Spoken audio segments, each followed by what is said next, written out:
Good evening. The August 1st, 2017 special meeting of the Marion County School Board is called to order. The purpose of this meeting is to hold a public hearing on the tentative millages and budget for the 2017-2018 fiscal year. Madam Secretary, please call roll. Mrs. Nancy Stacy, District 1. Here. Mr. Bobby James, District 3, not present. Ms. Angie Boynton, District 4. Here. Ms. Beth McCall, District 2. Here. Mrs. Kelly King, District 5. Here. Dr. Heidi Mayer, Superintendent. Here. Mr. Paul Gibbs, School Board Attorney. Here. Thank you. Let's please stand for the pledge. I pledge allegiance to the flag Of the United States of America, and to the republic for which it stands, one nation under God, indivisible, with liberty and justice for all.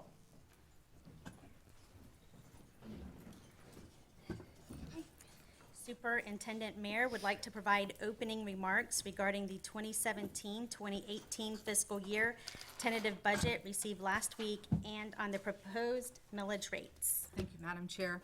The tentative budget has not been amended since the board received it on July 24th, 2017. The proposed total millage rate is less than the rolled back rate by 0.41%.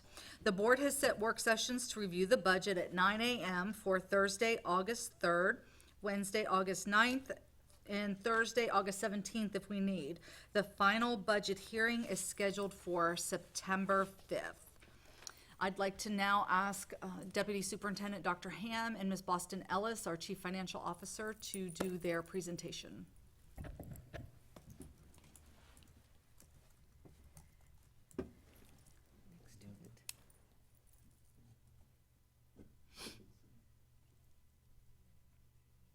It's not here. Brenda, it's not open. I replaced the last time. And minimize that for just a second, see if it's not wrong. Minimize the, Is that one? One more. no, to the left. Minimize that. Okay, there it is, right there. It's right there. So I guess it didn't get opened up.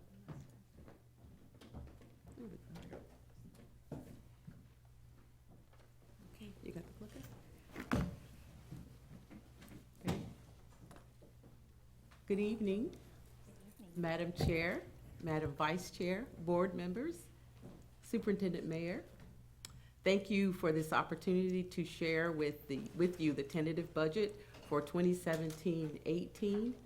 We have general information that we'll provide with you, and as Dr. Mayer mentioned earlier, we will have 2 and maybe 3 work sessions where we will go over everything in detail. And those of you who've been on the board know we go object by object and we analyze the revenues and expenditures. But tonight we're just giving you a general overview, and the 2 objectives are basically to set the tentative millage and also to approve the tentative budget. So because we are tied into what is called trim, all of this information should be behind your tab 2, the presentation. We are under the rules, truth and millage. We are on a timeline. And as you can see, you approved the budget and millages to be put in the paper, and they were on last Saturday. We had 2 half-page ads, or 1 half-page ad, and then 2 quarter-page ads, which provided the budget as well as what we're going to do with capital dollars proposed, and also what the millages are. So our next date is August 1st, which is today. And again, the objective is to adopt the millages as well as the tentative budget. And we will start the work sessions on August 3rd, August 9th, and August 17th if necessary. And the final budget hearing will be on September 5th. We also want the public to know and be aware that you can access all of these documents on the website, and there is also a section where you can submit questions or comments, and we'll do our very best to answer those and address those in each one of the work sessions. So that is available on the website.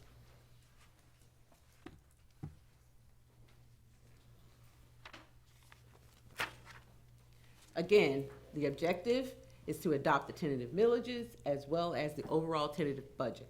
And as the young people are sitting there, they're eagerly waiting for us to make sure we get this done. And it's just a reminder that it really is about funding for our kids, their education today, and what it's going to do for them in the future.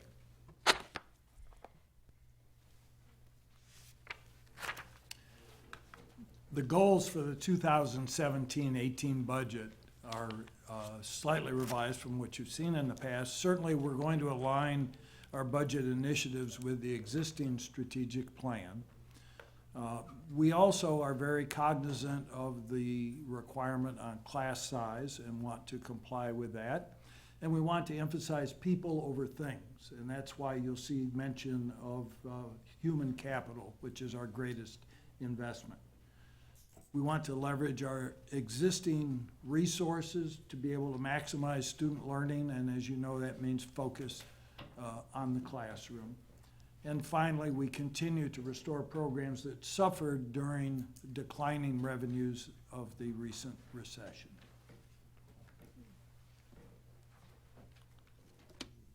So here it is, our 2017-18 tentative budget, $534.7 million, $500 million. This budget includes $44 million of fund balance, which we know as savings from a prior year. This budget is made up of various funds. Most of them are restricted, and we'll just talk a little bit about each one of them. The general fund, which is where we record not only our general operating expenditures and revenue, but also the adult education program and the referendum dollars are recorded in the general fund. They represent about 71% of the entire tentative budget at $383 million. Another fund is the special revenue for food service, which is about $40 million, and that's about 7.5% of the total budget. Special revenue other is where we record all of the federal and state and local grants. That is about 6.6% of the budget. And another restricted fund is the debt payments. We have to reflect that in a separate fund, and that is about 3% of our entire budget. Capital projects, which is used for maintenance, renovation, construction. Also lately, we've been buying some buses out of the funds as well. That's about 9.6%, and it's $51 million. And our final fund is the internal service fund, and that's where we record our other insurances other than health insurance, so our property, casualty, workers' comp, all of that has to be recorded in that fund. And it's the smallest of all of them at 1.5%, and the total is $8 million. Again, this is an increase over the last year's adopted budget. While it may appear that we're picking up $12 million additional dollars, about $5 million of that is just savings. The money that we did not spend in the 16-17 budget has been rolled over into the new year.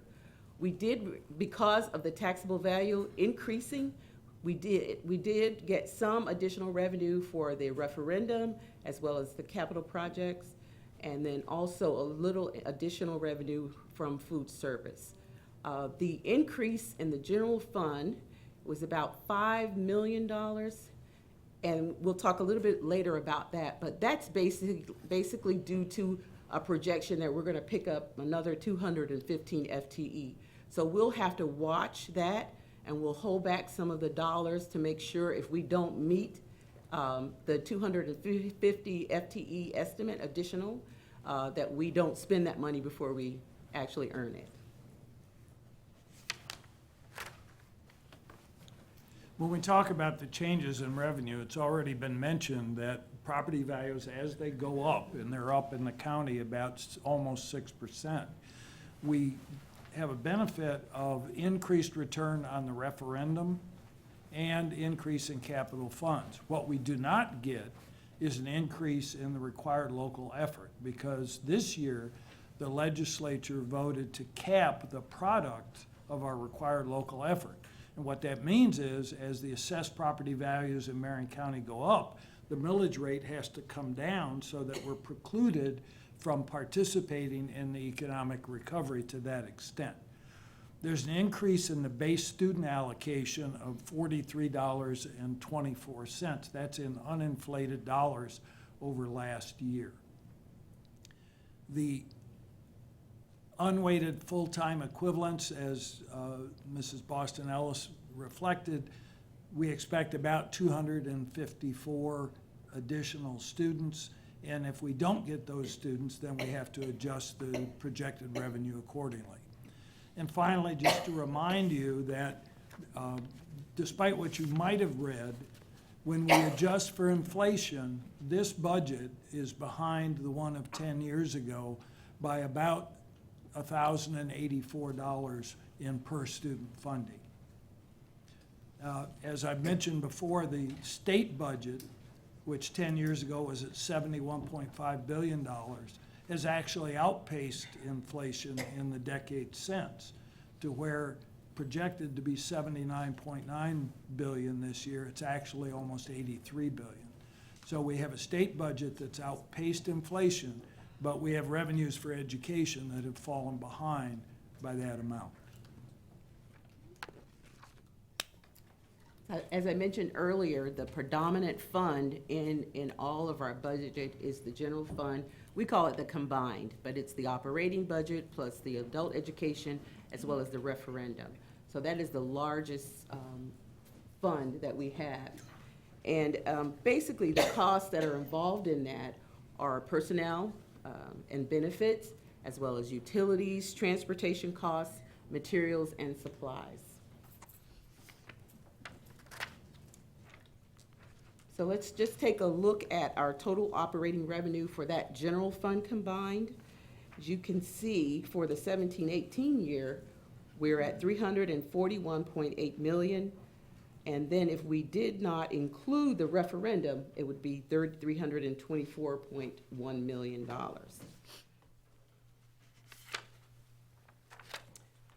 Again, another component of the revenue that we receive is the base student allocation. And as Dr. Ham indicated, there is a nominal increase of about $43.24 from last year to 17. What's important about the base student allocation is those are the funds that are flexible.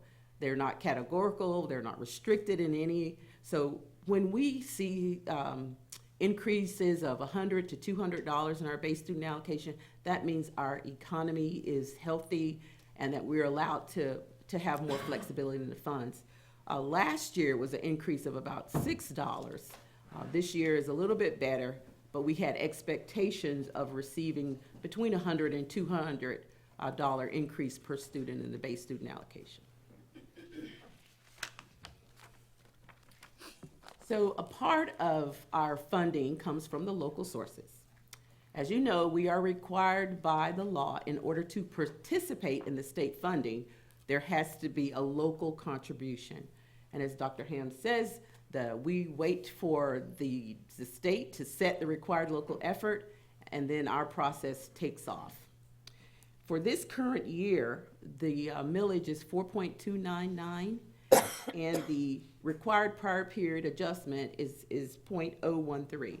And what the prior period adjustment is the funding that we did not receive last year based on the value adjustment board, where folks go and protest maybe their property taxes, or the final property assessed value is decreased. So we have an opportunity to recoup some of the costs from the prior year, and that's what that prior period funding adjustment is. The discretionary operating is up to the board to levy 0.748. If we levy that maximum dollar amount, we receive an adjustment in our revenue from the Department of Education. This year, it would be about $7 million. So if we levy the full amount of $13.1 million, we will receive an additional $7 million. The additional voted millage was the referendum that was voted on by the taxpayers. We're starting the third of the fourth year. I can hardly believe that we are here at that point right now. And this is very important to restoring all the programs that were cut in half, several years ago, art, music, media. So this, again, was a voted millage by the taxpayers. The capital outlay is 1.50 mils, And that, again, benefited by the assessed value being increased by about 5.91%. So we're getting a little additional dollars for that. So the total amount is 132 million that we'll receive from the local contribution, and that represents 31% of the total state and local FEFP allocation.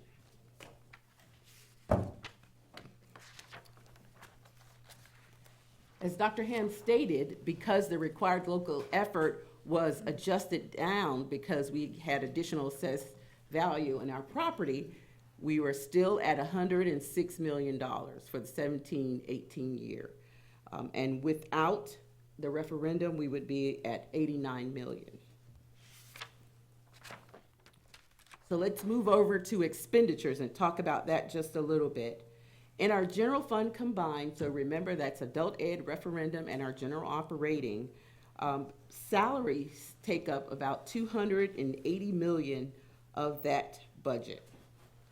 Other expenses account for about 76%, so 76 million, and that's things like supplies, some furniture, fixture, our contracted services, those kinds of dollars. So that's only about 21%.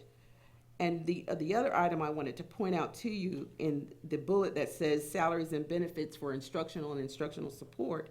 So of that $280 million of salary and benefits, 212 is tied directly into the classroom. So that's our teachers, our paras, our guidance counselors, our media specialists, our curriculum specialists, our training folks.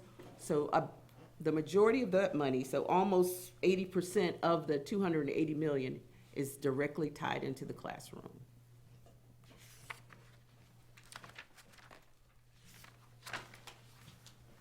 Certainly, when we look at the 17-18 budget, there are a number of challenges, and we've identified some of them here. You're familiar with the pressure that opportunity scholarships put on our budget. When we talk about the extended learning programs, you'll recall we had 8 last year, and we have 5 this year. Plus, we have cut back the number of additional minutes in those extended learning programs because we are meeting the state requirement for the additional hour.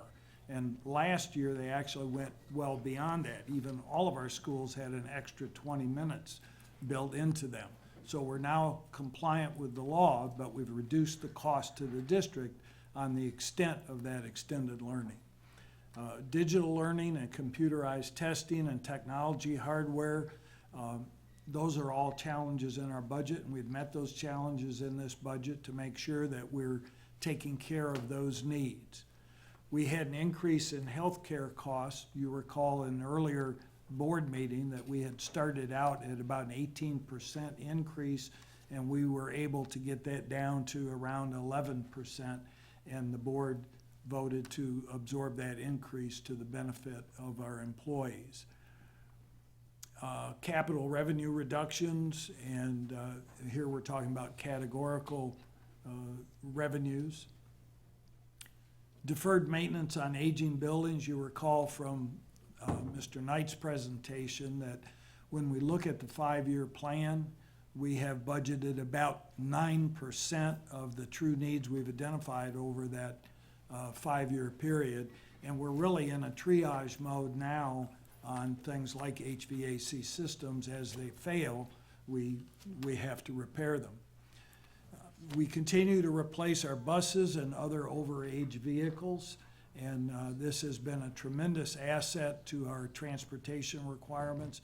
And I know many of you saw the new buses that we've rolled out with great capacity, and especially those special needs buses with the lift capacity and the ability to configure seating within those buses. There's always the possible proration of our estimate versus actual students, and we talked about the projected 254 student increase in FTE, as well as our McKay scholarships. And we've had some cost shifting from our government partners. One example being the cost of SROs, which this year between the city and the county is an increase of $450,000 to the district budget. So these are the challenges that we had to face in balancing the budget that we bring to you this evening.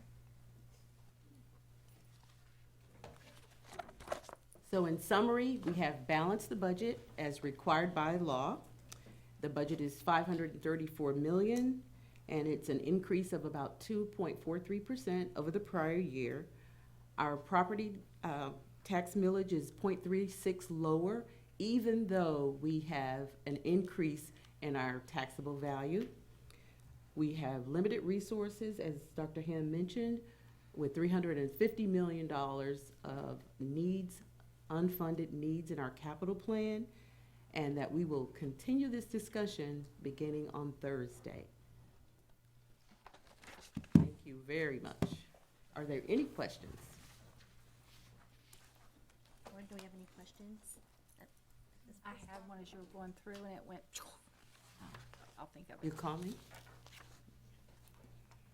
So if a board member has a question, we'll call you, or we're gonna meet on Thursday, and we Yes. could ask questions. Yes, Okay. absolutely. Thank you. Well done. Thank you. I recommend adoption of the tentative millages and tentative budget for the 2017-2018 fiscal year. Okay. The question occurs on the superintendent's recommendation to adopt the following tentative millages. Required local effort millage at 4.299 mils. Required prior period funding adjustment millage at 0.013 mils. Discretionary millage at 0.748 mils. Capital improvement millage at 1.5 mils. Additional voted millage at 1.0 mils for a total of 7.560 mils. And to adopt a tentative budget in the amount of $534,761,181. May I have a motion to adopt the 2017-18 tentative millages of 7.560 as set forth in the superintendent's recommendation? So moved. Moved by Ms. McCall, seconded by Ms. Boynton.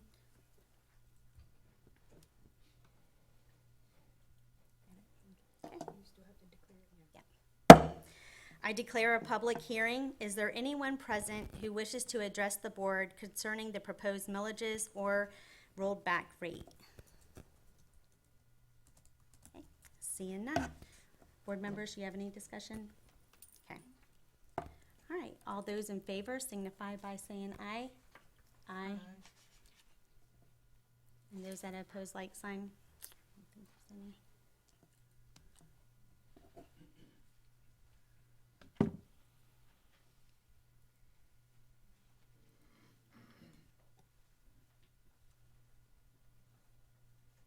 Okay, and the motion passed 4-0. May I have a motion to adopt the 2017-18 tentative budget in the amount of $534,761,181 and $181. I'm not used to calling those numbers out. May I have a motion and a second? So moved. Second. Moved by Ms. McCall, second by Ms. Boynton. Got it. I declare a public hearing. Is there anyone present who wishes to address the board concerning the tentative budget? Okay, seeing none, all those in favor signify by saying aye. Aye. And those that oppose, like sign.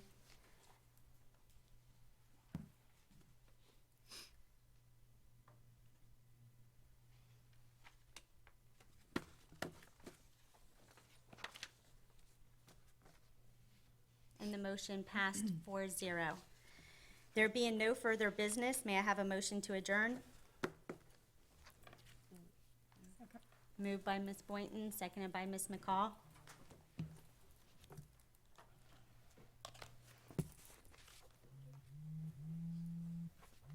All those in favor signify by saying aye. Aye. And those that oppose, like sign.